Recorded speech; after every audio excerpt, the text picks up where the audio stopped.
കോട്ടൂരിൽ നിന്നും ഏകദേശം 10 കിലോമീറ്ററിലധികം വനത്തിനുള്ളിലൂടെ യാത്ര ചെയ്താൽ നമുക്ക് എറുമ്പിയാട് പ്ലാത്ത് എന്ന് പറയുന്ന 2 ട്രൈബൽ ഗ്രാമങ്ങളിലേക്ക് നമുക്ക് എത്തിപ്പെടാനായിട്ട് പറ്റും.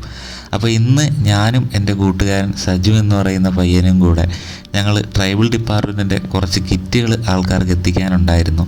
അപ്പോൾ ഞാനും നമ്മുടെ പയ്യനും കൂടെ എറുമ്പിയാടിലേക്കാണ് കേട്ടോ പോകുന്നത്. ഞാനൊക്കെ 5ാം ക്ലാസ്സിൽ പഠിക്കുന്ന സമയത്ത് ഈ ഒരു റോഡെന്ന് പറയുന്നത് ചെറിയൊരു നടവഴി മാത്രമായിരുന്നു. അന്ന് ഏകദേശം 6 കിലോമീറ്ററോളം കൊടും വനത്തിലൂടെ യാത്ര ചെയ്ത് കട്ടക്കുറ്റി എന്ന് പറയുന്ന സ്ഥലത്തെത്തുകയും അവിടെ നിന്ന് ബസ് കയറി കോട്ടൂരേക്ക് യാത്ര ചെയ്യുകയാണ് ഞങ്ങൾ ചെയ്തുകൊണ്ടിരുന്നത്. അപ്പോൾ ഇന്ന് ചെറിയൊരു റോഡ് എറുമ്പിയാട് പ്ലാത്ത് എന്ന് പറയുന്ന ഗ്രാമത്തിലേക്ക് എത്തിയിട്ടുണ്ട് കേട്ടോ. റോഡെന്ന് പറഞ്ഞു കഴിഞ്ഞാൽ കഷ്ടിച്ചൊരു ജീപ്പ് മാത്രം കയറി പോകുന്ന ഒരു റോഡ്, അതും 4x4. ശരിക്കും പറഞ്ഞു കഴിഞ്ഞാൽ ഈ ഒരു ഗ്രാമത്തിലുള്ള ഒരു കോട്ടൂരൊക്കെ എത്തിപ്പെടാനായിട്ട് ഒരുപാട് ബുദ്ധിമുട്ടുന്നുണ്ട്. അതുപോലെ തന്നെ ഇവിടെ എത്തുന്ന വാഹനങ്ങളും ഒരുപാട് ബുദ്ധിമുട്ടിയാണ് ഈ ഒരു ഗ്രാമത്തിലേക്ക് എത്തിപ്പെടുന്നത്. അപ്പോൾ ഇന്ന് ഞങ്ങൾ കിറ്റ് കൊണ്ട് കൊടുക്കാൻ പോയപ്പോൾ തന്നെ നല്ല സമയമെടുത്തു. കാരണം ഇത്രയും മോശപ്പെട്ട റോഡാണ് എറുമ്പിയാട് പ്ലാത്ത് എന്ന് പറയുന്ന ഈ ഒരു ഗ്രാമത്തിലെ റോഡെന്ന് പറയുന്നത്.